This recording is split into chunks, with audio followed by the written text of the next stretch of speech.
Welcome back to Deep Thoughts, ladies and gentlemen.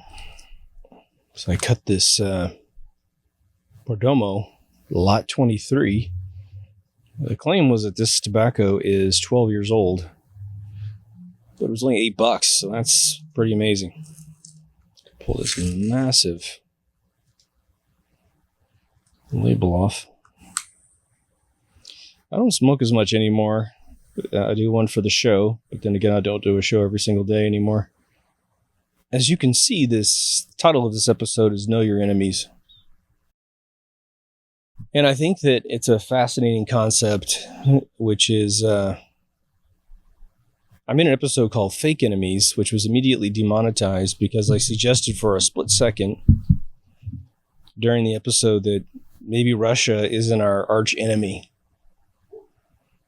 And what's interesting is that throughout any day of the week, there's some pundit, some op-ed piece in a newspaper or an online rag or television show that's trying to convince us that we're going to war with someone, always America and Russia. And it's like, if you really just dial back the rhetoric and look at what's actually happening in the world, nothing is happening between the two of us, right? If nothing else, Russia has gone, virtually capitalistic. They are doing their own thing. Still a rough and tough kind of Wild West over there, but it's their world. They're taking care of it. They're used to it. Now the big thing is obviously China. And the thing is that the average human being simply wants to live their lives, get their destiny, have their kids, if they're going to have any kids, be left alone 24/7. And that's typically what every human being with an IQ wants everywhere around the world. I think that when that becomes interrupted, the process by which you find your destiny through education and experience, then you can find yourself a lost soul. And that's when you're up for harvesting. There was just a great moment for everyone to see when you try to understand that archetype in the movie Frighteners, which is a movie about a kid who is living with his single mom, and a vampire moves in next door, which is the iocane powder king from Princess Bride. Just as this amazing actor, man. And then slowly he's looking through the window and he's seeing the other guy on the other side become a vampire and do vampire things. And so he then tells his buddies, hey man, I think this guy's a vampire. And it gets all the way, I think, the end of Act 2, where one of the nerdiest kids in the bunch, who is constantly made fun of, remember, that's how you make sociopaths that destroy the world, so be nice to everybody. The vampire at one point pulls open his cape and he says, aren't you tired of being made fun of? Aren't you tired of having no power? Aren't you tired of, being the outcast? Come with me. I'll bite you. I'll turn you into one of us and you'll fly like a bat and you'll have all this amazing power. And the kid is crying and sobbing. He knows it's wrong, but he also knows that that's the best thing he has, right? So he converts and he becomes the nemesis to the rest of his friends. So that's what we're going to talk about, is essentially, no one should have any enemies whatsoever. But when the press constantly tells you to have an enemy, think about it. Think about, there's a meme that went around was, I don't let my friends tell me what friends I can have.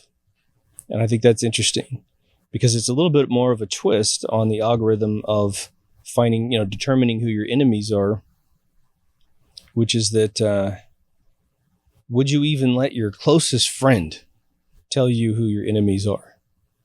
And if they're going to do that, they better have a good case for it, So the fact that the press has nothing to do with your life at all, and politicians have nothing to do with your life at all, I mean, seriously, they don't represent you. They don't protect you. They don't improve your life. They raise your taxes. They regulate your businesses.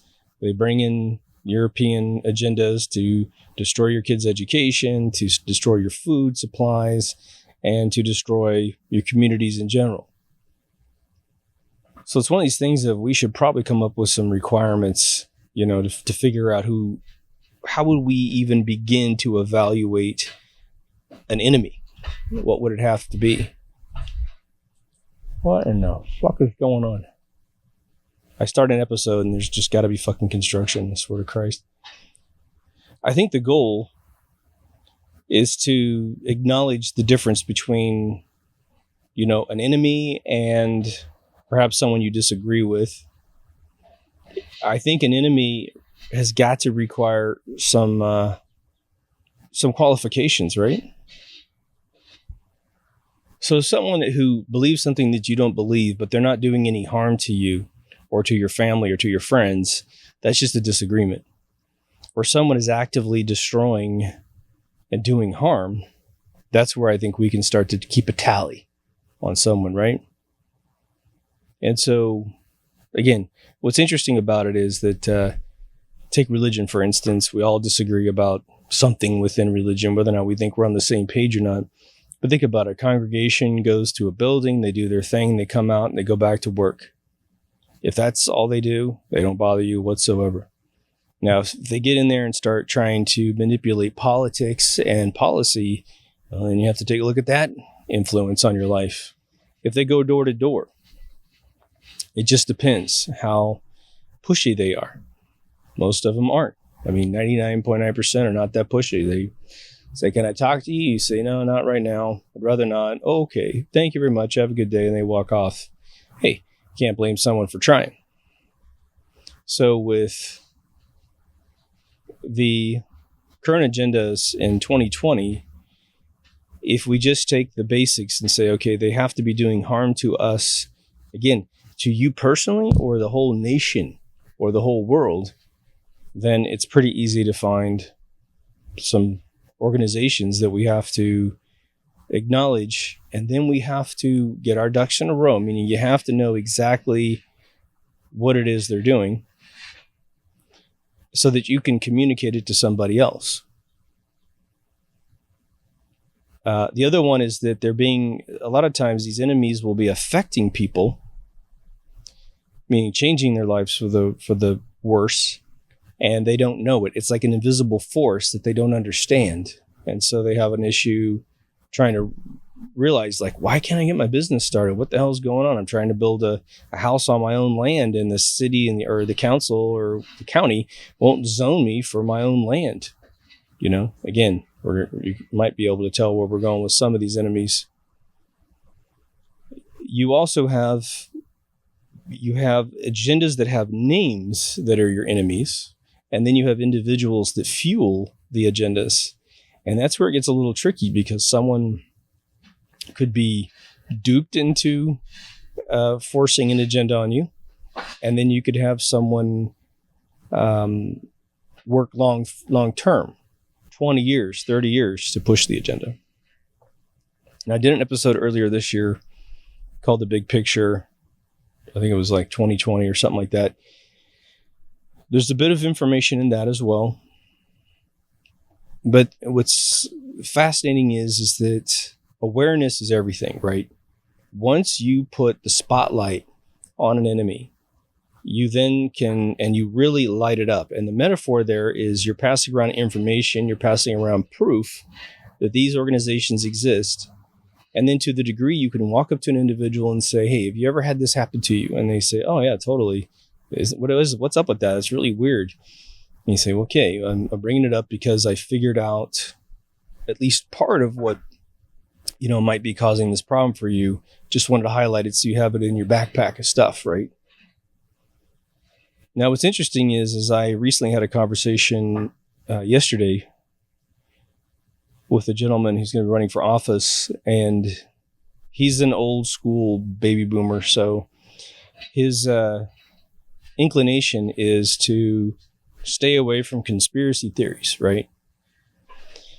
And of course, we know how that goes. That means that in terms of who's really running the world, what's actually happening in his life, he will fail to get elected because he doesn't know how the game works, and he won't acknowledge it because of whatever reason. It's always a lack of information that gets people to continue on without acknowledging the truth.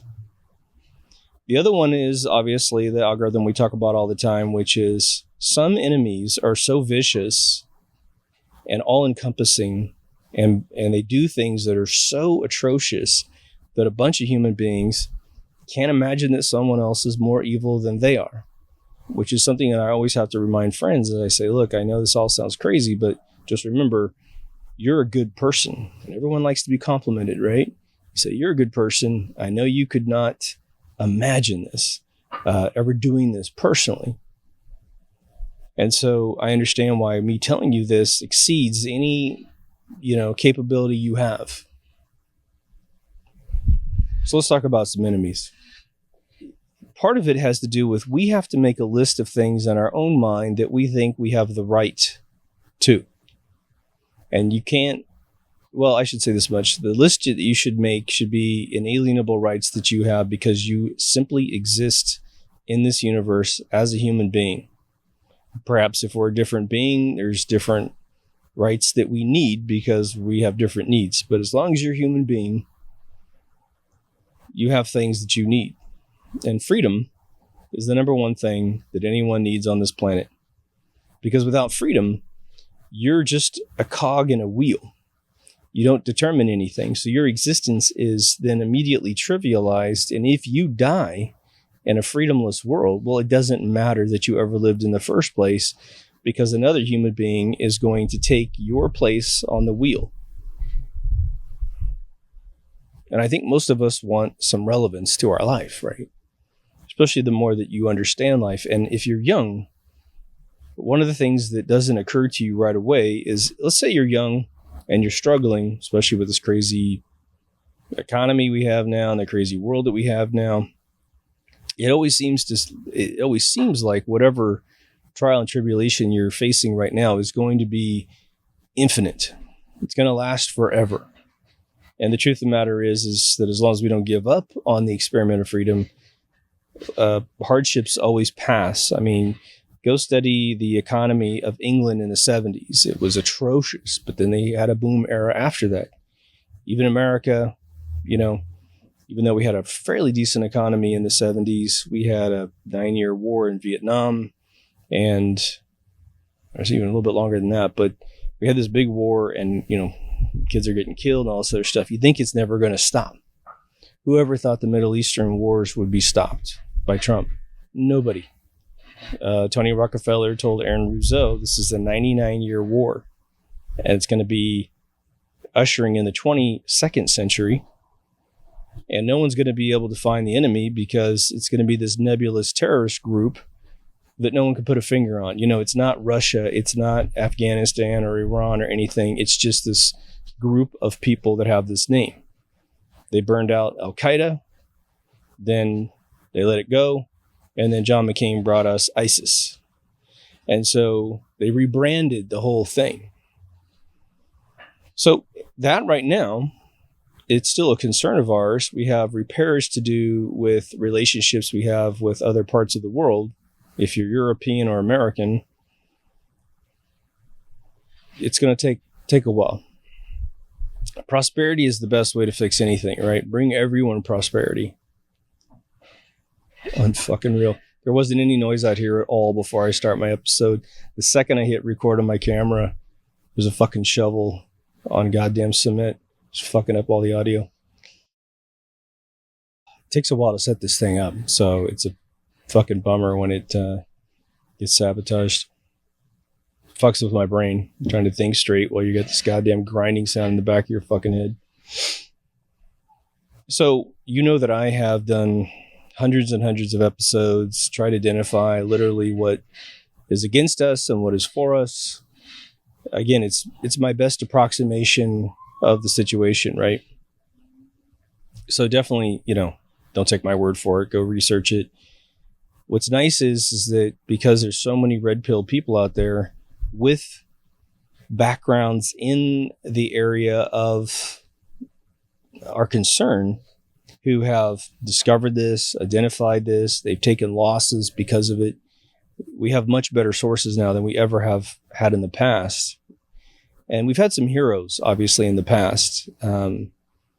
The trouble with some of the sources in the past is they all sold a book, they sold a movie, they sold something. And so every time that occurs, you kind of go, damn, well, it's not that that's not completely true. And they're trying to spread information through movies and books. But I think that when their income depends on those mechanisms, there's just a survival mechanism that attaches to things. And then what ends up happening is sometimes the fear mongering around the issue is the main topic the main method they use to get us to buy the product so we can find the solution, right? You hear this all the time. This whole baiting you into buying something is such an old scam. There's a guy with the, just to digress for 1 second, the guy that does the video you probably run into on Facebook, I think at least Facebook, where the guy starts, he's totally ripped. He's lifting weights. He's totally ripped. And he goes, there's certain foods you can eat that will, burn fat and blah, blah, blah. And he tells this big pitch. And then it's like, of course, you got to click the button to find out. And you got to pay $19 for his information. You could just put it in a search engine and find in 2 seconds. Some people went all the way through and then came back and posted what they found on the other side being just some trivial information.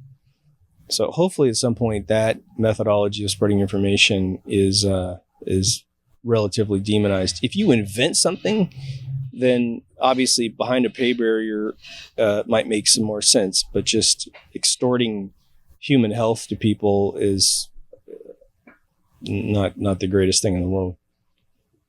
So enemies. I think the number one thing, as I keep saying, and I think I've been validated this year, and I'm just one of many people. I'm a latecomer to the details on this, but Agenda 21, which again is a organization, or it's now an organization, but it was a movement that came out of the early 90s. It must have been planned for decades before this thing came out, which is a global depopulation final end game of where we're going. Everything we're seeing today is poetically and amazingly congruent with Agenda 21. The pandemic is all part of their control apparatus, trying to change the world with a bunch more control mechanisms, so you can't go to a grocery store without standing in some line to get in because of some ridiculous capacity issues, 6 foot distancing, masking, and all this kind of stuff. Because there are attorneys that we have allowed to bring frivolous case after frivolous case in to courts. Now these organizations, even if they were good, are terrified of getting sued by someone who gets ill. And so they adhere to all this pandemic crap because they know that the World Health Organization, which is one of the enemies that enables Agenda 21, has set a precedence for the court case, no matter where you are in the world, that you can sue someone if you can prove that, shopping cart handle wasn't cleaned, someone was allowed to get too close to you. I mean, Christ almighty, if you're wearing gloves and a mask, what can you catch, right? And how could you possibly expose another human being? Now, of course, gloves are a bad idea, no matter what. The whole thing's a bad idea.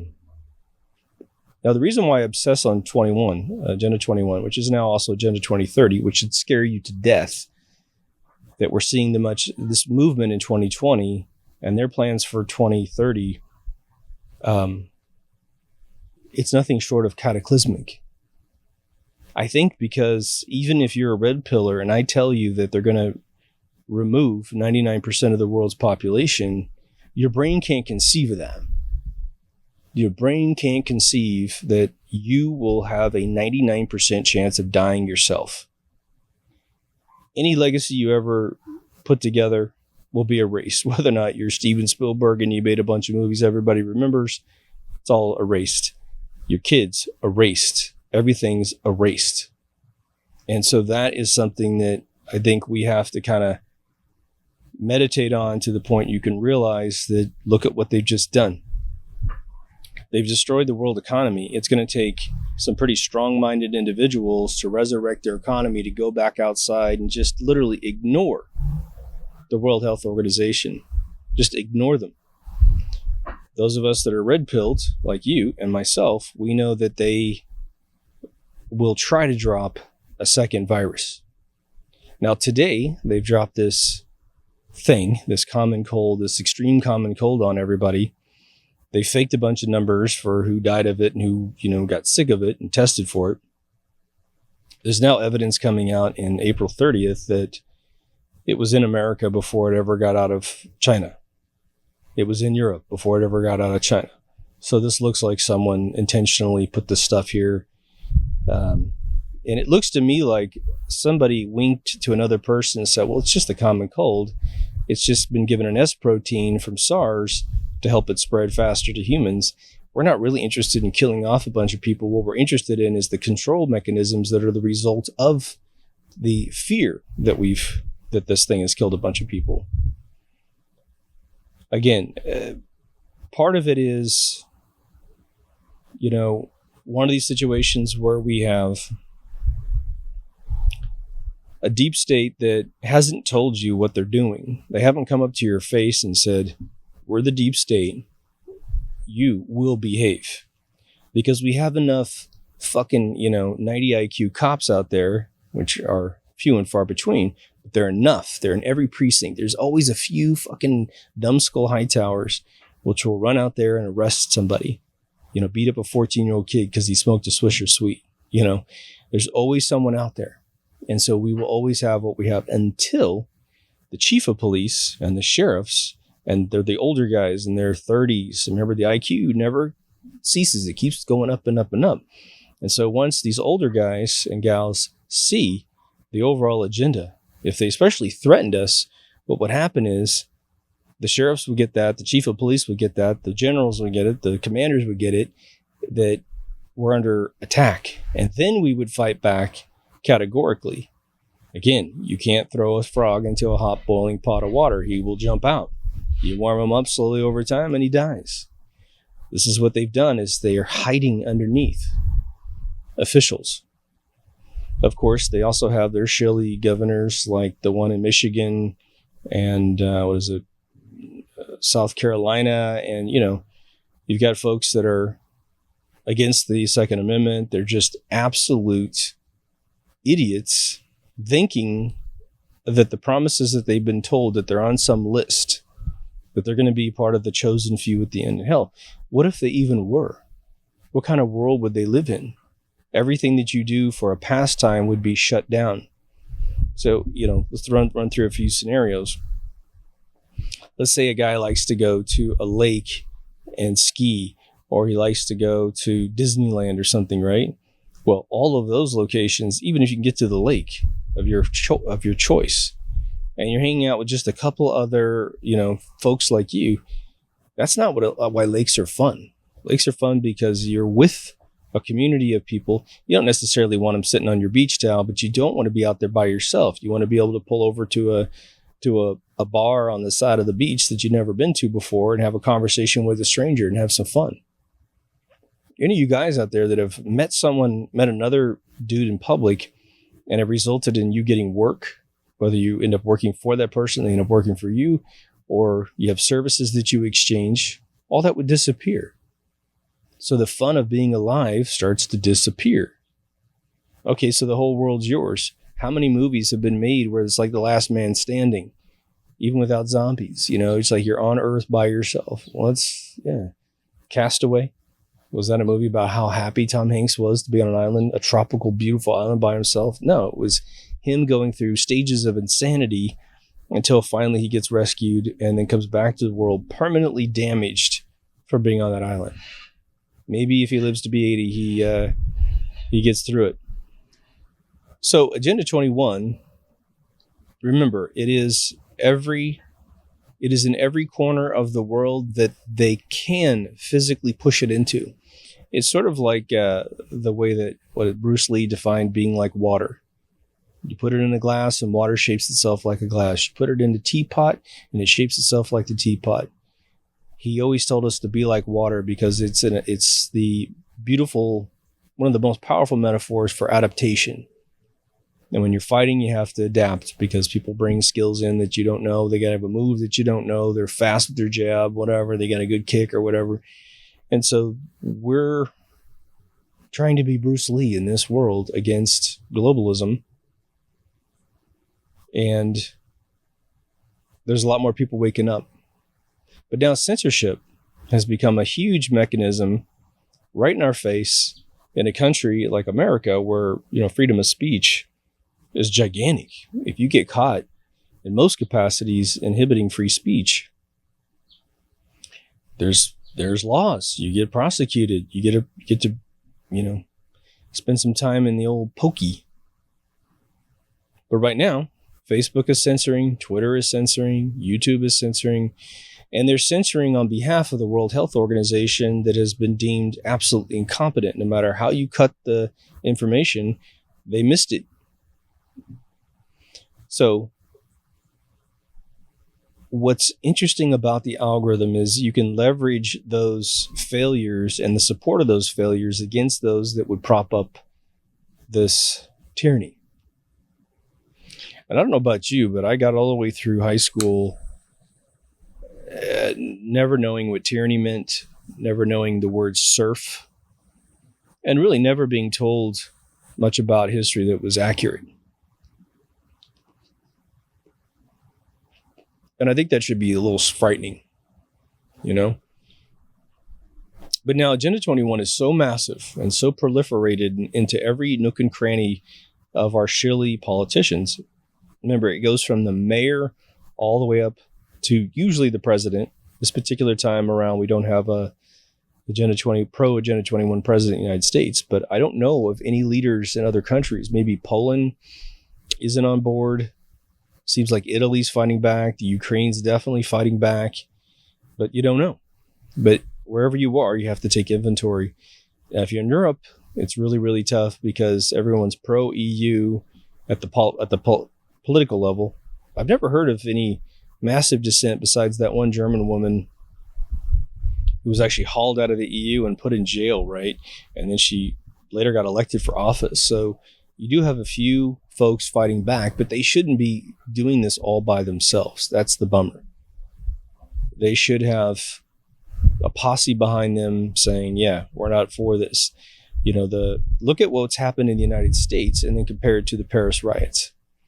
You have cops arresting housewives with no masks. The cops have no masks. She has no mask. They're better than her. They're higher than her. God apparently has bestowed these cops with, the ability to just make up rules out of thin air that are unconstitutional. I hope she sues their balls off, right? But in Paris, they just walk down the streets. And that's cool. But, I watched a video where in New Guinea, there's an area of New Guinea where a bunch of people rose up against corruption and then marched on the Capitol building, and the dude gave up his position within about an hour or two. He just said, for the greater good of my country, obviously we have an issue here. I'm gone. He's like, I don't want to get killed on the way home tonight. That mechanism has been used to do good, and that mechanism has been used to do bad.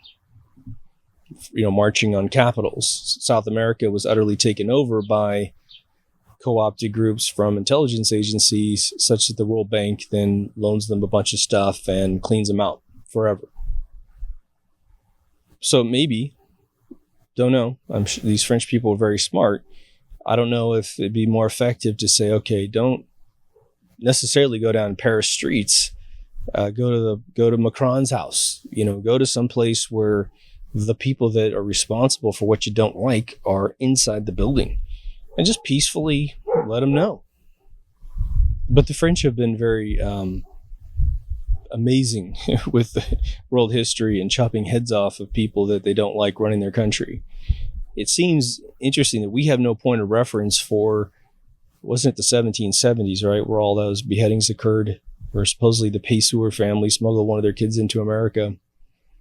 Was it easier back then? I don't know. I mean, if you have an army that protects the king and the queen, it's all relative, right? So you have backhoes and maybe a sword, or maybe, I guess, a flint gun or something like that.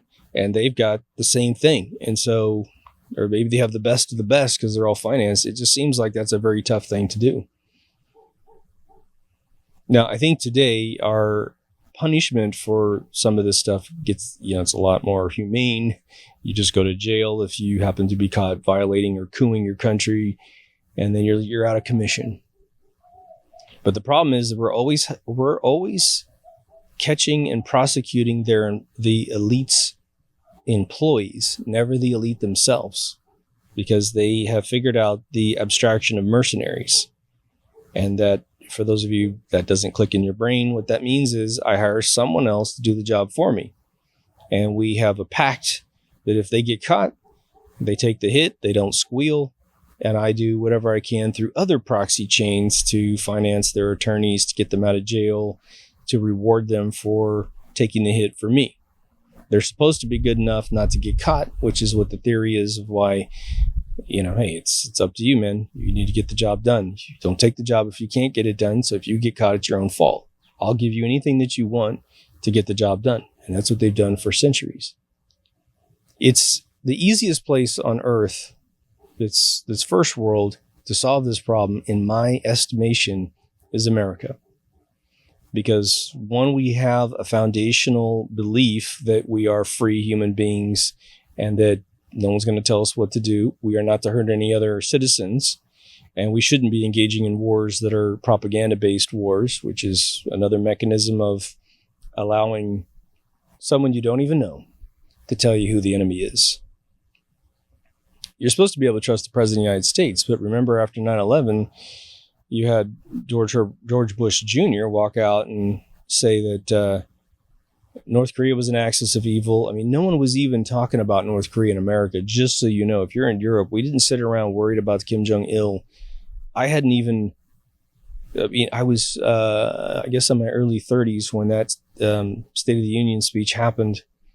And I can't say I was trying to follow like world politics in any tremendous way, but it came out of thin air from my brain. I was like, what? North Korea? What's up with North Korea? Oh, it's a weird sequestered country. I was like, oh, really? What's the deal? Oh, it's family, the Kim family, and blah, blah. That's sort of why I learned about Korea in the first place. North Korea. But when you compare North Korea to like the K-pop movement in South Korea, you just can't push those two worlds together in your brain. You're like, God, that's just two totally opposite worlds, right? So within Agenda 21, again, Rosa Koire, I can't reference her enough. If you're interested in becoming part of the solution to get rid of Agenda 21, which again, if you get rid of Agenda 21, you don't need to worry about any other sub-conspiracy because they're all underneath Agenda 21. You will so rid the world of evil that whatever's left is crumbs on the ground, easy to sweep up, no problem. My recommendation to you, there's a 2012 presentation by Rosa Koire that I saw that she was at the New Hampshire, Senate or something. And she was in this room. It wasn't a Senate room or anything. It was like an office room. She had just traveled there. She'd caught a cold. So the first third of it, she's fighting through coughing. Unfortunately, she's apologizing, but she doesn't slip during the entire presentation. But what she does is she lets you know through evidence. She's an attorney, right? If you haven't heard of this woman before, she was an eminent domain attorney for the state of California, trying to appraise the value of land before the state stole it from human beings, right? And so she realized there's no way you can truly evaluate land unless you do massive surveying, because there could be a gold mine underneath, a copper mine underneath. It could be great for growing particular crops itself for a lot of money. And so she then started seeing all these zoning problems that made no sense. She started seeing them dezoning the streets and roads in Sonoma County, where she's from in Northern California. Just insanity, like taking 1,300 miles of roads, and they dezone 1,200 miles of the roads. I mean, they're just going to let them rot, turn into gravel, meaning all the businesses on those roads are going to go out of business. All the home values of anybody on those roads is going to go down. And because it's going to be rough to get there, your car is going to need to be washed every single day. You just go in and out of town and you have to wash your car. That's why when you go to my hometown, there are cars that are just utterly filthy all year round, because the farmers are like, what am I going to do? Spray it down with a hose and then drive home, and then it's all dirty. Spray it down at the ranch, and then it drives into town. It's all dirty. So she, in this presentation, shows the politicians in the room, the construction companies have been lobbied to include Agenda 21 structural engineering issues, meaning no one's allowed to build out in the country. Everything's only allowed to be built in the city. Again, Huntington Beach has been slowly converting to Agenda 21, and I didn't realize it. It didn't make any sense until I saw this presentation. Strip malls are being replaced by these buildings with some merchants down below, and then the apartment complex is up above. It's happening all over Orange County. So Orange County has got Agenda 21 all over it, even though during this pandemic, we're one of the most rebellious groups of people in the United States of America. Second to especially Michigan. So the enemies would be the shills that would let this happen, the corporations that take on Agenda 21 documentation. She grabbed the construction brochure during this 2012 presentation and opened it up, and inside were the diagrams that you can find in the Agenda 21 website. I mean, they're not, it's economy, ecology, and commerce or something like that, but it was the three hemispheres of their preaching. So infiltration. There are mayors that have been infiltrated. There are senators and governors and state representatives that are all been commandeered. And they're all over your country. They're all over my country. And so by literally going to each one of these organizations and downloading their spiel to us, the citizens, and then looking at it and saying, wow, does this match anything that Rosa Koire has said in her presentations? When you see their symbology from Agenda 21 inside the documentation, game over. There's no more debate. It's right there. So then, if you get some bullet items in place with Agenda 21, whatever you think your region's willing to listen to, and I'll tell you, the one that's most terrifying is the one you can't repeat to normal citizens, which is the population reduction. Now, you have a sweet spot at this point for anyone who's either recently red-pilled or considers themselves deeply red-pilled, because what's strange is I look at, one of my trends is to look at comments everywhere I go. Look at the comments from TMZ leftist rags to news organizations all around the world and just see what people are saying, from Japan to Russia to Britain to the United States. And no one ever mentions Agenda 21. I mean, it is 1 in 10,000 comments might suggest Agenda 21. But this needs to be something that becomes, in my opinion, a mantra that we talk all the time, because it is it. So we have this low-level employee thing that we can do from the bottom up, getting rid of all of their employees. But at the same exact time, we need to start identifying those at the top. Now, for those of you in Europe, you have actually an advantage over us in America, because as far as I know, and I'm sure this does happen, obviously, to have tens of thousands of folks on board Agenda 21 in America, someone's getting emails, someone's having a meeting, someone's probably flying to Europe to get it briefed. But in Europe, it's above ground. Supposedly there's a big summit every 10 years and routine meetings throughout the year as a part of the EU. So, it's tough as an American to know, say, a particular politician's entire history, right?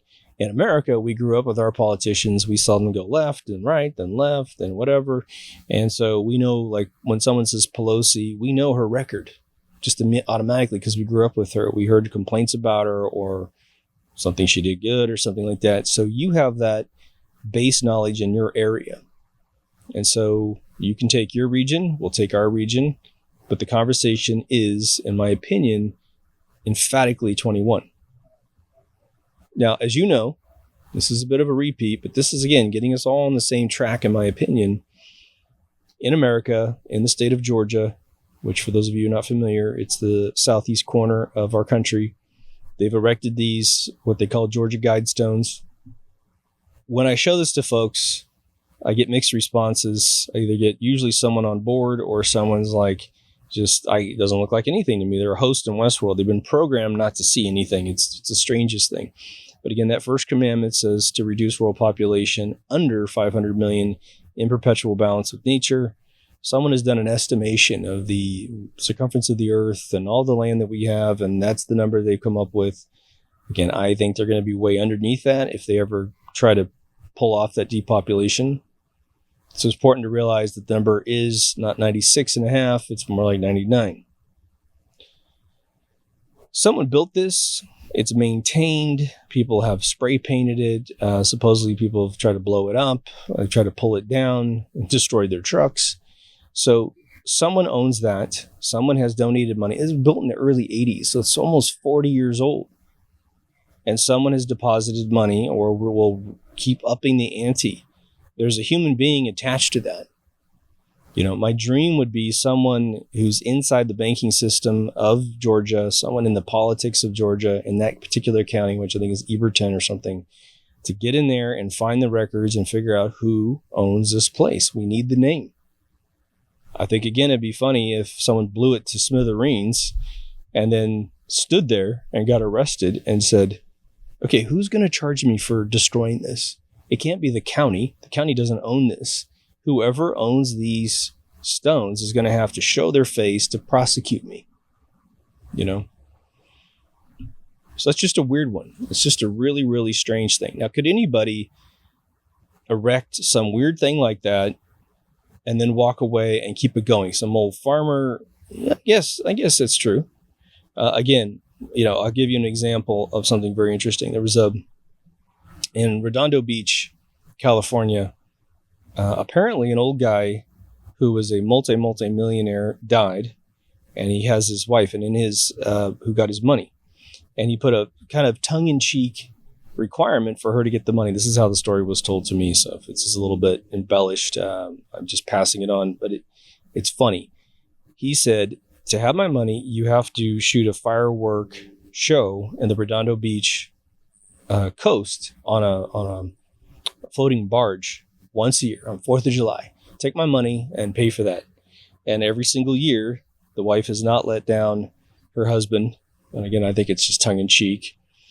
And I saw it. I saw it once. It was amazing though. Redondo has their own show, and then she has her show, and it was just a great experience.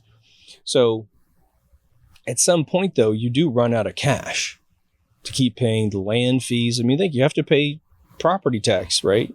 Because people have messed with it. It has to be repaired and cleaned up. They've also inserted a stone which was removed. They inserted a little stone inside the top that I believe was 2015, as if something happened in 2015. It's just strange. So the other organizations that are obviously really bad underneath Agenda 21, I won't even go into the World Health Organization. You guys all know about who at this point. They're, like Trump said, they're in bed with China because China's money was destined. The plan is done now. China's in massive trouble right now. But their investment was supposed to save the EU, who has completely bankrupt all these legendary countries. I think it is a crime on humanity that these beautiful countries over there have lost their borders. They've been made insolvent. And I mean, if we lose French culture, German culture, Spanish culture, Italian culture, all the other countries over there, it's a war crime. I mean, it's just tantamount, I should say, to going over there and carpet bombing the whole place. What's the difference? One is an overnight experience. It's all gone. Everybody dead. Everybody, depopulated, and then just doing it slowly, cooking the old frog slowly. And I can understand why people at the beginning of the EU heard about unification, probably had their list of things that they didn't like about the fact that they were different countries and different races, and blending together was, had some appeal. But now we're 20 years into it, and it's pretty apparent how bad the employees are at actually making this come true as it was sold, right? Remember, most of the scams in the world are sold like a Robin Hood thing. Steal from the rich, give to the poor. And that's just a metaphor. Sometimes that's on point, but, metaphorically speaking, we're going to fix everything as if it is broken. That was the thing that I think everybody in Europe needed to realize. Was Europe broken in 1999? No. Every American wanted to visit Europe. Now nobody does, right? We're looking for any other place to go besides Europe. And that's sad. And part of it is that they have memories of either having been there in the past, and they don't want to have their memories destroyed by going over and finding out that the culture is being diluted, et cetera, et cetera. But they want to escape. They want to truly have a non-confrontational world to be in. And I think that because they know that the population has been duped, like a good percentage of them have been duped into this. They don't agree from here, but that's a good idea, right? Getting rid of constitutional rights and that kind of stuff. And then the second half is to see the population itself, incurring a lot of, Sharia law, that kind of stuff. I almost say Korea law. That's pretty funny. Now, until my friend turned me on to Codex Alimentarius, we knew that in the 80s, I say if you're 50 or above, we've known that food got really, really bad. And I will just tell you from my own experience, what I thought was going on was strictly a fast food fetish, right? Fast food mirrors the idea that now we have to work 24/7 to bring home the bacon, to live a medium life, right? Not even a good one. And so obviously fast food was the way that we just drive through and make it happen. Most of my friends who are obese from fast food, they have jobs where they're like traveling nurses, traveling salesmen, and you just can't afford to sit down at a nice restaurant below $30 on one meal. And then you don't know the area. That's the other thing. So to sit there and look through Yelp and try to find a restaurant that matches your cuisine and it has healthy ingredients, it just takes too long. Maybe if you kept going through a town for 10 years, you might find something maybe third or fourth year if you're aggressive. You talk to people in the local area, you find one that's got a $15 plate that's made of fresh food. But fast food over here gets its ingredients in America by a company called Cisco, starting with an S. Like it's SYSCO, I think that's the name of it. But that is your World Trade Organization, deep state. Vitamins and minerals are toxins. Pesticides are good for you at lethal levels. That's the organization. Now, in my life, just to give you some case studies here, I remember when Taco Bell was its own private company. There was a Mexican restaurant in the Bay Area called Chevy's, Mexican place, right? It was also privately owned by a family.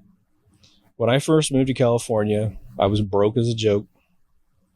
And so eating at fast food places was the only way I could survive. Go figure, right? I mean, you could technically say I could cook everything, but again, when you cook, it's tough to cook for one all the time. Cooking for two, that's where you start to get, the amount of ingredients that you bought from the store, the amount of meat you buy is really suited for two people and that kind of thing. Not everybody has a grill to grill everything when you're living in a one-bedroom apartment in some hole somewhere, or you're renting a room from someone's house. You just don't have those amenities available to you. You're not supposed to use the kitchen that much, sort of thing, right? But I remember when Taco Bell was its own thing before it was bought by Pepsi. And then I remember it getting bought by Pepsi, I think about in 88 or so. It was amazing food. But then it turned into weird food. And today it is like not food. In my opinion, that stuff tastes like fake food. You eat it and you get this gaggy, weird ionized flavor that doesn't taste right. The big scandal that came out, one of the employees internally at the executive level, and one of their headquarters is in Orange County, came out and literally said, he goes, look, we're at best, if you eat one of our tacos, you're eating 13% meat and the other 87% is filler, like cartilage and weird things that have been ground up and then seasoned to taste like meat. No nutritional value whatsoever. it doesn't technically kill you, but if you're not eating nutrients, your body starts to deteriorate. And then, of course, if you eat a lot of fatty stuff, it stores in your body, and that's where you get messed up. And then again, someone gets addicted to fast food. We all have. And you'll go to that restaurant that you like 7 days a week. I have a girlfriend of mine that got addicted to the other Mexican chain we have out here, which again, in my memory, 2003, it was a privately owned company. It's called Del Taco. It's a Southern California thing. And it was amazing. And then they got bought out. And then it was like, the only thing that's amazing about them today is that the cheese is actually real cheese. That's the only thing that's different. It doesn't have cheese with a Z. But she was eating there, oh man, like 6 times a week at least. And then she was getting lumps in her breasts. And then I finally connected the dot for her. I said, well, you do eat that crappy food. I know. I said, well, it's up to you, man. I mean, what do you think it's like going to bed not knowing if it's a cyst, not knowing if it's cancer? She finally stopped eating it, and lo and behold, those things dissolved away. Amazing. That's not medical proof that there's a cause and effect there, but that was the only thing she changed in her life besides following my regimen of taking C and B17. Chevy's got taken over, utterly destroyed. Same thing. So when a restaurant becomes popular in the United States, they get bought up by a major corporation. Everybody wants their money and run, right? And then Cisco takes over the ingredients delivery because the franchise is so big. It's a tough job. It's a tough job to deliver meat to everyone. Sonic, which was it's a drive-in hamburger place like, American Graffiti, like the old 50s root beer places, right? One of the best restaurants, fast food restaurants in the Midwest, always fresh ingredients, always grade A beef. Awesome. Well, they just got to California, and I was always thinking, geez, it sucks that they're not out here. As soon as I went to go buy their food, take one bite, and you're like, oh my God, this is not food anymore. Whatever supply chain that they endorsed to spread to California, I'm assuming the Midwest got co-opted as well. It's crap. So the World Trade Organization is there to literally, by charter, kill every single human being prior to when they would normally be killed by feeding you pesticides, by demonizing vitamins and minerals. I mean, how does that even happen? Because I was a kid, you were a kid, most of us, when they were forming this group. And so how does that get, certified by a country without at least adults paying attention to what's going on? And the reason why is that no one has ever dared sabotage the food supply of a particular country or region of the world, or multiple regions of the world, or the entire world. No one's ever tried to do that before. No one's had the ability to do it before. Hitler would have done it, but he couldn't. It was a smaller world back in the day. Who knows what world leaders would have done that to the entire world had they controlled the entire world. The bummer about most of our true enemies is this. They have one of two scenarios. If something serendipitously happens, meaning totally by chance, where they are allowed to then flex their influence and destroy the quality of life, they take advantage of it instantaneously. Where they don't have control, but really, really, really want control, they do the investor thing, right? Which is, a true investor develops their opportunities. They don't wait for them to become available. And so they manufacture the solution, paying anyone whatever amount of money they need to get it done. And they get it done, which is why our enemies, I'll put it to you this way. The Q movement thing helps us with this little definition, because I think it's misleading. One of the things that the QAnon guy says is, these people are so stupid, making people think that these ruling class people are so stupid. The distinction is this: the employees at best are the stupid people. The people that employ them are anything but stupid. Anything but stupid. By you accepting this notion that your enemies are stupid, the problem with that algorithm is that you then start to underestimate them. you start to think that you can relax a little bit because they're so stupid. The truth of the matter is someone should probably sit you down and tell you, just like the finale of the movie Network, where that chubby guy does this speech about how the world really works, and man, he just nails it. He talks about the petrodollar. If someone sat you down, looked you right in the face, and they were someone you could totally respect, and they said, look, these folks are utterly badass. Just like Kennedy said in his speech, he told you that they're extremely organized, that they've infiltrated the entire world. You need to be told that these people are beyond capable. And I think it's really interesting that someone would endorse the notion that they will say that the military, for instance, is, the kids are playing out back, that the military is like 50 to 100 years ahead of everybody else. You can't have that and think that your enemies are stupid, right? We think that, there's all kinds of tall tales about what the military has. Anti-gravity, all kinds of cures for every disease. They've got weapons that will blow your mind. And supposedly the ruling class don't have access to the same thing. Not only do they have access to the same thing in my deductions, but they also control foreign governments to use them on you. Cops using drones to fly around and spy on people in a town. I mean, think about that. That wasn't even the movie Blade Runner, which was, Los Angeles 2019. It came 20 years later in sci-fi shows where, 1985 with Terminator, right? They were flying all around. The future was a bunch of robots taking over the world, right? Now, sticking on the overwhelming umbrella of Agenda 21 and their employees, we now, I think, can deduce quite successfully that they have been doing this successfully for decades, which is why we have shilly politicians who are preaching mathematical impossibilities as care packages for the world, right? These ideas of these Green New Deals where, planes are going to be outlawed, boats will be outlawed, cars will be outlawed, all this stuff will be outlawed. And then you're still going to have, healthcare program because of the World Trade Organization, especially poisoning everyone. Everyone's going to end up in a hospital. Everyone will end up in hospice or in some oncology center, getting their cancer treatments, bleeding their finances dry.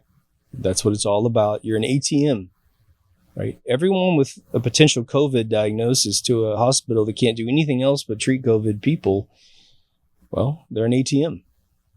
$1,300 if I can give you a test and say that you've got it. Oh, sure. Boom. Everybody's got it. If you die of anything in the hospital, another $3,900. That's almost $5,000. What's over $5,000? Just for false diagnosis, right? Now, before we were aware of any of this, we know that corporatism is a horrendous mechanism. For Americans, we call it the Federal Reserve, which is now .gov. I did verify that, which is a little bit mind-blowing. But a private for-profit bank has been for, nearly, over a century now, 107 years, have controlled every dollar printed in the United States. Coins are still sovereign, but dollar bills are completely fiat, fake, based on nothing, which means they've got control over our money.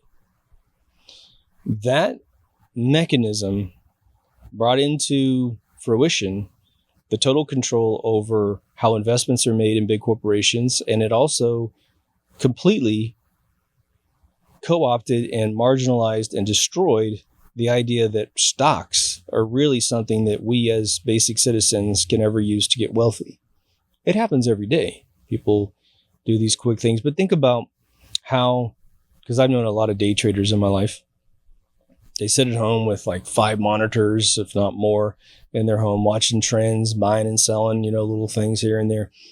It's that complicated to make a little bit of money in the stock market. Instead of just saying, hey, So-and-so's got a good company. I'm going to put money into it. They're always making great products. They're a strategic resource for everyone. Like car companies should, even though we have so many now that it's diluted, should be able to make some type of profit year over year. We know that like companies like GE, big companies, have been caught doing all kinds of toxic dumps and all kinds of things. And now most of that has been outsourced to other countries where the governments are easily paid off. Citizens are getting utterly poisoned. And I don't quite know the conversation that goes on to say that this is an okay thing.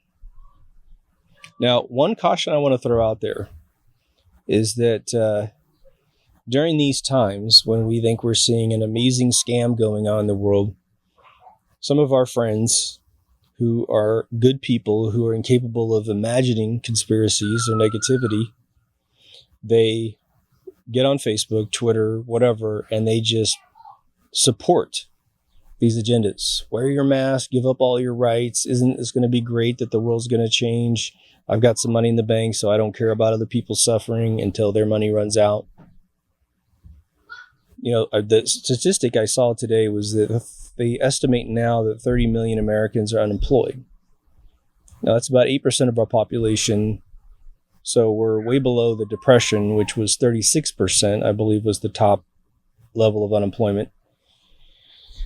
But if this occurs, you know, what the elite understand about the world is that if you're broke, there's nothing you can do, roughly, right? You got basically the voting power that you have, but as a part of the change that happens due to this scamdemic is to do mail-in voting, where they're going to hijack the ballots, change them, and then, you know, count them, then your vote is worth nothing. You are completely 100% a victim of the system for the rest of your life.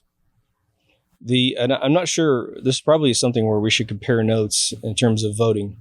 I do have an episode a long time ago called Voting Fraud in the Bilderbergs. If you're interested in a deep dive in that, definitely go see that old episode. Just go to deepthoughtsradio.com, search on voting. But in America, they say that they are giving you a receipt of your vote as proof. And that's a complete fraud. So even the best electronic machines, what happens is you got this absolutely atrocious interface, you know, with this wheel that you turn. It's just bad. And then over to the left, there's a toilet paper roll inside the system that is constantly doing a, you know, dot matrix sort of heat paper printout of what everyone's vote was, giving supposedly this sense of security that your vote's being counted and that you can verify it at a future time. There is no mechanism in the United States of America that I am aware of with electronic voting whereby you can take the receipt with you, that you could ever go up to some counting agency and say, I want to make sure that my vote was counted properly. And then you just say, I'm going to give you my name, my SOCH or whatever, and I want you to tell me what I did. I'm not going to tell you what I voted so you can repeat it back to me. There's no way to check your vote. That is where they've been throwing votes like crazy forever. Where there is massive population in the United States, there's massive voter fraud. Now, there's voter fraud everywhere because everybody wants to get reelected because what a cushy job that is, you know. So the state of New York and the state of California are the most corrupt states in the United States of America for voter fraud. What they do to keep people believing that there isn't voter fraud is twofold. One, they have been rolling this scam out for years that every presidential election we have is for the last 20 years has been a 50-50 split. Oh my gosh, your candidate just lost by just a little tiny margin. And so you kind of go, well, at least we put up a good fight. It's all fake. The odds of having 4 presidential elections from Bush to the end of Obama's era be damn near a 50-50 split is astronomically impossible. In the 80s, you saw what really happens when Ronald Reagan blew Mondale out. You know, Ronald Reagan won by landslides twice in a row. Red as the Overlook Hotel, man. So the second half of preparing your mind for the 50-50 split is you're listening to fake news tell you what's going to occur. You listen to the polls, which are all bought and paid for, to tell you what's going to occur. They're telling you right now in America, and President Trump is actually tweeting about this, but you don't need President Trump to tell you this is ridiculous. It wouldn't matter where you were in the world, this is still true. We have a guy dying of Alzheimer's running for president, Joe Biden. They're trying to tell you that Joe Biden is leading Trump in all the swing states. I have not found more than a handful of people that support this guy. They don't necessarily want their side to lose, right? They think there's going to be a replacement candidate, which apparently there is. There's talk about Hillary trying to push herself in again, which would be utterly laughable. If Hillary was unpopular at, say, if we took her unpopularity when Trump ran as a 0 point, right? This is how unpopular you are. She's in the negatives now like crazy because of the red pilling that's gone on for this last 3.5 years. By the time the election comes, no way in hell, unless they get this mail-in voting ballot. But again, those that control the world never, ever, ever stop what they're doing. As long as they're allowed to have their money, their hiding places, they're going to continue pushing and pushing, and you and I will continue having to fight that war. Now, what I like to do at times is to take the world, which is now smaller and smaller due to the internet and communication, and reduce it to a village. If you had a saboteur inside your village, and it's being defined strictly as, why is the granary constantly being set on fire? Why are the bulls, we find them killed in the middle of the night, or the next morning we find they were killed in the middle of the night. Something negative is happening constantly. We would start looking for the saboteur. We would put guards out to watch. We'd find out everybody's alibi. Where were you when this happened? Hey, everybody, let's, for the next 6 months, let's keep track of everybody. You just keep track of your family members. We're not going to survey you necessarily, but everybody needs to know what's going on. We would find the saboteur and do whatever justice we thought was necessary, but they'd be taken out of the population in order to stop the carnage. If you do a little bit of advanced thinking, you know that other than a poor person that could run out and maybe set a fire, kill a bull, something like that, what we're dealing with today requires tremendous amounts of money and investment. So George Soros, for instance, is a provocateur. He's a saboteur. He's a treasonistic human being against all of humanity. The only thing that would get you to be friends with George Soros, or for him to think of you as a friend, is if you advance one of his agendas and hurt people. That's all he cares about. We now have Bill Gates running around, vaccination, microchipping everyone, tattooing everyone. He is, again, I was reviewing some statistics, and I was looking at the one where 47,000 people in India caught polio from his polio vaccination. And another friend of mine sent me an article that was 10 times that amount in Africa, based on Gates Foundation paid for and subsidized vaccinations. Other people are involved in it, but he's got the worst track record on planet Earth. If you were to ever read the results of his vaccination programs overseas, you would never let him touch you or your kids. It's like letting Vlad the Impaler babysit your children. Why would you ever do that? You know his record. Why would you ever do that? Why are we having such a hard time connecting dots when in history, you might hear rumors about Vlad the Impaler, but unless you were a soldier that walked up to his palace and saw the heads on spikes, you wouldn't have any proof that it was real. And today, we've got statistics, we've got documentaries, we've got people testifying. So we have proof. These folks don't wish us any good. And the fact that they're free, I think, starts to shine on the quick Q movement in a very negative way. The catalyst to this information, in my opinion, is that we have a chance right now. Like I said in my other episode, Herding the Herd Mentality, we have a chance to make things better. If we sit on our hands, then we have no chance. Now today, our main weapon is communication. The best level of communication you can do is in your local area, because you know people, you know about them, right? You know how to talk to them, you know what they're capable of believing and not believing. That doesn't mean you should probably talk to people that are never going to believe you. Maybe they're never going to be a part of the solution. This will be your gift to them if you can convince the rest of the population that will take the information and advance change. Popularity is pretty much how everything works in this world. Never forget that. So when they make vaccinations popular, then you have to take them. If you don't make them unpopular, then most people go, no way, man. I mean, I don't mind if you take them. That's your thing. Take an extra helping if you can. But I don't want it for myself. Now, because corporations are part of that money-making organization, right? So you could be a particular airlines. I won't mention anyone because this is all hypothetical. And let's say that this isn't true. They're all controlled by these big investment banking houses, right? Remember, money is created, and then through a process, it makes it into the hands of those who control all the money, which is usually an investment banking house.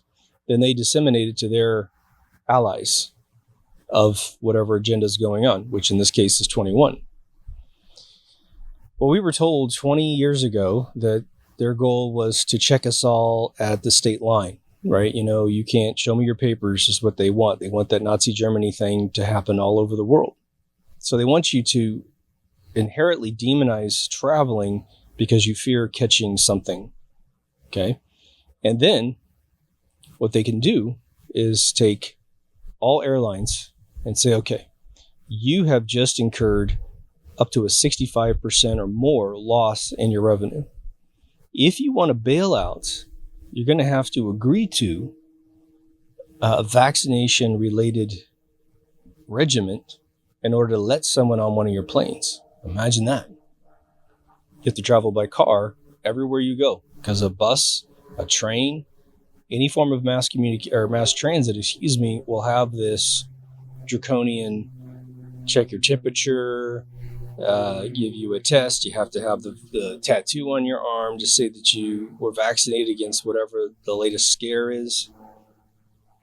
The thing that they know is that if you concede one time, the likelihood that you will concede for the rest of your life is almost a certainty because you're weak-minded.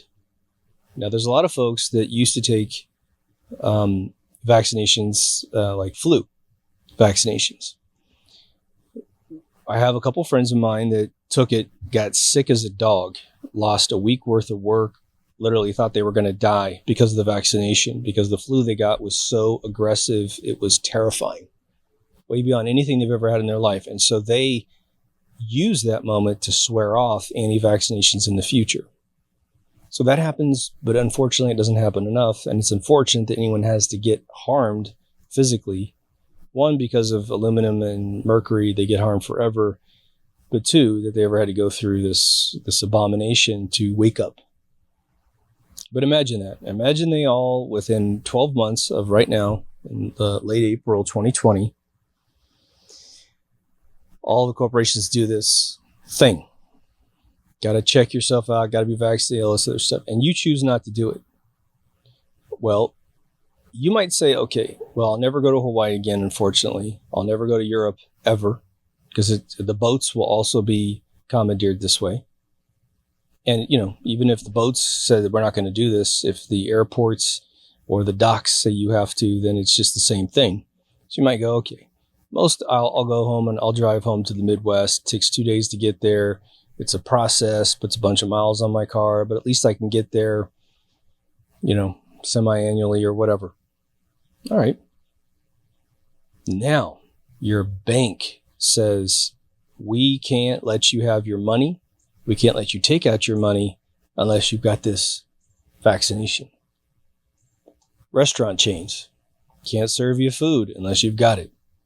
Grocery stores, we can't even sell you food unless you've got it. It shouldn't sound crazy to you at this point that could become immediately a reality in our world. And so, obviously, the only thing that keeps them from trying to push that agenda forward is the resistance of the people and their knowledge that we would resist. If, you try to cut off food from people, there'd be a raid on every grocery store on planet Earth. They'd knock in all the windows and go in and just steal the food. They wouldn't even pay for it. Not enough police to go and get all the food. That's why riots always get away with everything, right? If you ever watched that Netflix special on the hip-hop industry of the late 70s, early 80s, apparently we have a lot of DJs now that are famous that thankfully have brought us a lot of great music because of the blackouts in New York. They had a huge blackout. In New York, they raided the place. A bunch of people went and stole speakers and turntables and mixers, and then they got their career started. It's very interesting.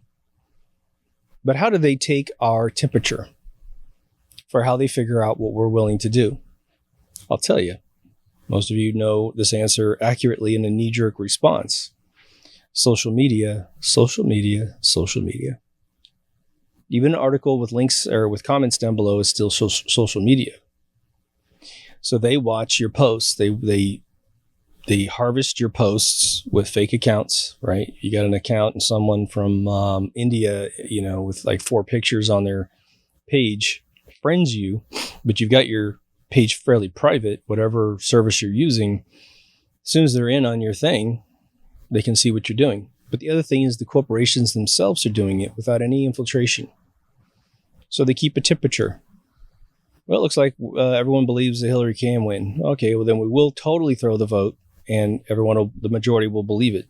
Oh, sure, people will be upset, but then we'll just throw it in their face that we were upset when Trump made it. Boom. The Antichrist becomes president. Sometimes they will gamble. They'll simply say, you have no choice. Sorry. You don't need to really fly anywhere, do you?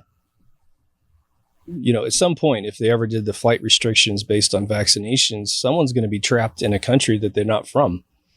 It's going to turn on. They don't want the shot. And there's no way to get home. This is the most informed example that we have ever had in world history that this is going on. It really disappoints me when grown adults cop that attitude that, I don't want to be a conspiracy theory person. Really? So I just let it go that, hell in a handbasket. One of the biggest things that tells me someone's totally asleep is if they say, and, I have to preface this with Rosa Corey does say this up to a point, but she's got a much more aggressive agenda. Someone who says, write your senator because they want to be reelected.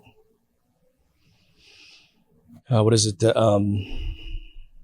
The woman for Codex Alimentarius says the same thing. There's an older generation that really believes that works. Now, the truth of the matter is that if it were to be in total mass, then maybe. But I guarantee you the only word that's going to be used at the elite level is the word postponed.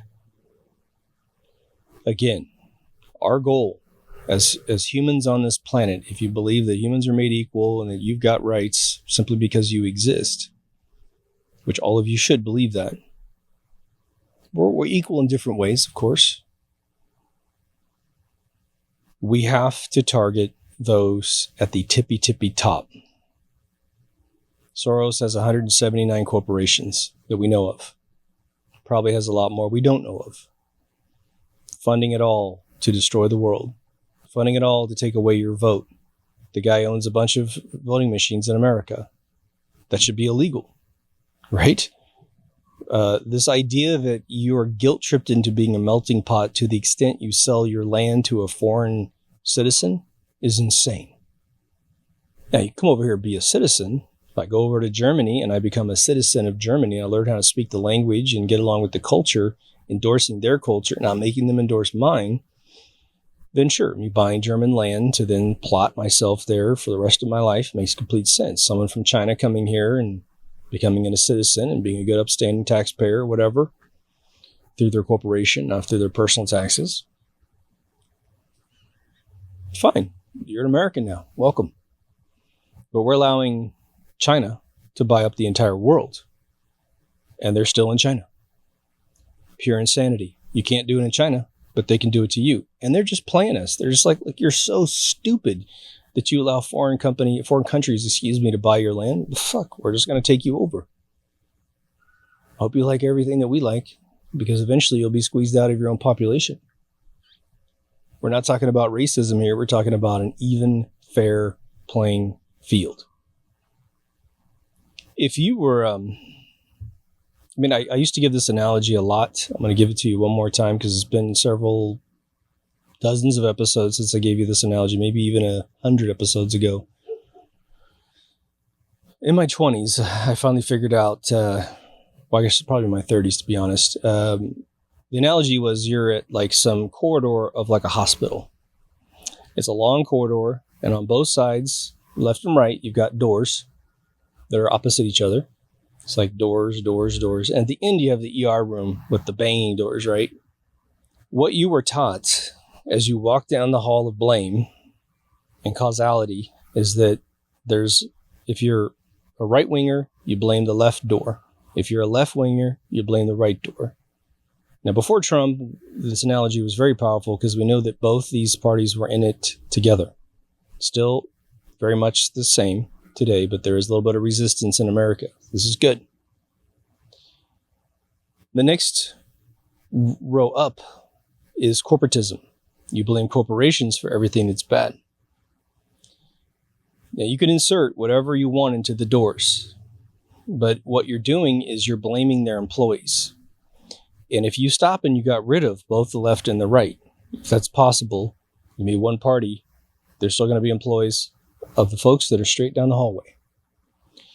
What you have to do in your brain is ignore all of those doors. They're going to be yelling at you, saying things that infuriate you, doing things that infuriate you.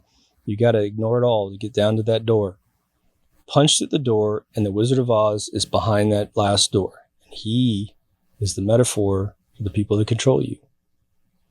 So imagine, someone hates Pelosi or whatever, Merkel or Macron or whatever. These are just employees in the doors to the last door that you need. You have to go for their owners.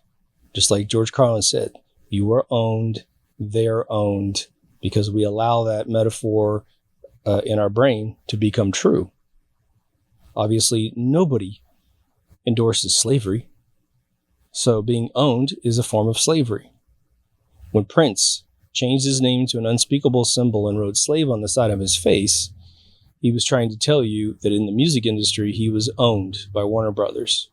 Couldn't determine what track would be the number one track on the radio. I think they did a fairly decent job with his catalog, but a bunch of his stuff never released. And now that he's passed away, his sister's putting him out every week. We have our people in this world that are kind of semi-owners, right? Our Rockefellers are still owned. They're owned by the Rothschilds. But there are plenty of people at the Rothschild level, at the royalty level, that own you. And the big indicator of the true big owners is that in your country, if there's any citizens of your country that are prohibited by law to never be charged with a crime, ever. Now, we don't allow, for instance, the President of the United States to be charged while he's in office because that's disruptive to the country. But the second President Trump exits the presidency, if he truly committed a crime, you could go after the guy. Now, they usually don't allow that because, again, it's the part of the legacy and the embarrassment of the country or whatever. But there are people around the world that can't be charged. Now, that's one group of people that own us. The second, I don't mean to say that as if it's true. That's what they think about us, right? The other group of people have done it even more brilliantly than those that can't be charged. I'll let you deduce what I'm talking about here. For those of you who saw the movie Usual Suspects, I almost said Unusual Suspects. That could be a sequel, right? There was the character Kaiser Sose that Kevin Spacey's character invented in The Precinct. A phantom character that doesn't exist. So the police would be trying to chase something that doesn't exist. You have this happening all around the world. They're pointing the fingers at people that are above ground, so to speak. But there are plenty of gigantic estates in the world, and you wonder how they can pay the bills. It's because every single time a barrel of oil comes out of the ground, they make money. They have done such a good job hiding themselves in the world that if you try to search on them on the internet, you'll find nothing but maybe conspiracy. I remember back in the between 2005 and 2010, when I first started learning about the Rothschilds, you would go to Google and search on them, or Yahoo, or MSN, or whatever, and you barely got any photographs of these people. It was as if someone said you're not allowed to see them, or pictures aren't even allowed to be posted on the internet of them, and pictures aren't even taken of them. Who would have access to them to take pictures? And finally I found a few folks, but it's just a few folks. Now the Rothschilds, again, because of their hubris in the 1800s, talked a lot about their power and all this other stuff, so they exposed themselves. But they weren't the only ones. Can you imagine, I'm just going to give you a hypothetical, could you imagine that there are no such things as Rothschilds? That anybody with that last name is just incidentally has that last name? And we know that's not true. But imagine you're just unable to identify. And the only thing you could possibly do is look around your local neighborhood. And especially like in America, we don't have that many super mansions. We've got, some places in Hollywood and Brentwood. We got some places in Louisiana from the old plantation owners. Maybe they own one of those places, but it's not where they would live. And Rhode Island, we have some pretty big estates up there, right? So in Europe, though, you've got Batman level mansions. I mean, Downton Abbey type mansions that are still active. They're not public exhibits for the world to see. That may be a way, but what if they just live in modest places? Nice places way beyond our capability of paying for, but not beyond maybe Tim Cook buying the same kind of place, or Larry Ellison, or somebody who's really rich, Bill Gates or somebody, right? It's debatable as to what the plan might be to scoop these people out of the planet. Typically, because we don't want to turn into a mob, we want to prosecute them with crimes, and that requires evidence. Remember how long they chased Al Capone? Finally got him on tax evasion. Maybe it's a formula like that. Find out who these people are. Find out if they've ever paid taxes to their country. I assume they don't. Definitely, if there's a mandatory vaccination, they're definitely not taking it. Or if they did, they would take a completely clean one. I think it's a sobering statement to a red pillar to say, do you really know your enemies? I mean, do you really know your enemies? I know you know their employees. I know you know that. Most of all of us know their employees. Do we really know the top dogs? Because without them being apprehended and disabled, it's a problem. Now, one of the benefits we might have, it's a two-tiered system here, but you could probably shut down their power structure by simply reprinting the money to be gold-backed and out of their grasp. The other thing is because their wealth is typically very digital, maybe you go and digitally erase them, then they have no money.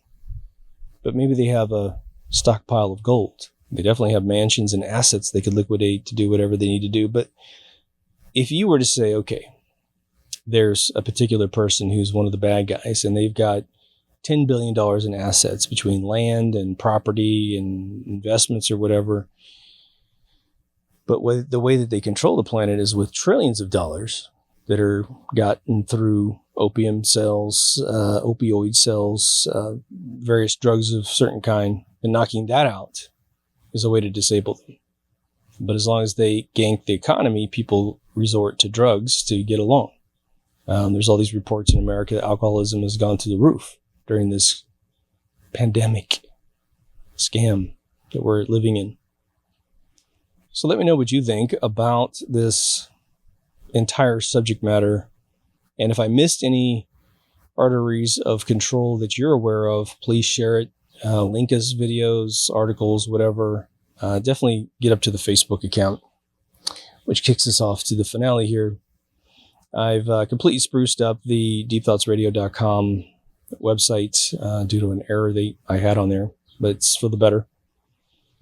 On there, you will find two very reliable, I shouldn't even say that. We have YouTube and BitChute. BitChute's totally reliable so far. Podcasting on there. We have 4 social media. Again, Lock Facebook group is one you should probably join. We have a couple ways to donate, but again, understand the economy's in a ditch right now. So any of you that continue to contribute, thank you very much. You get the credits forever. You get the episodes usually before everyone else or first. And so there's some benefits there. We have a store if you want to get some tchotchkes. We have season 1 all remastered on its own channel. So the first 100 episodes are not available on this channel. So get over there and link over. You get to see a bunch of stuff that's really for you. It's really just building up your talent base and your mental stability, hopefully. Anyway, take care of yourself and someone else, and I'll see you on the next Deep Thoughts. Over and out.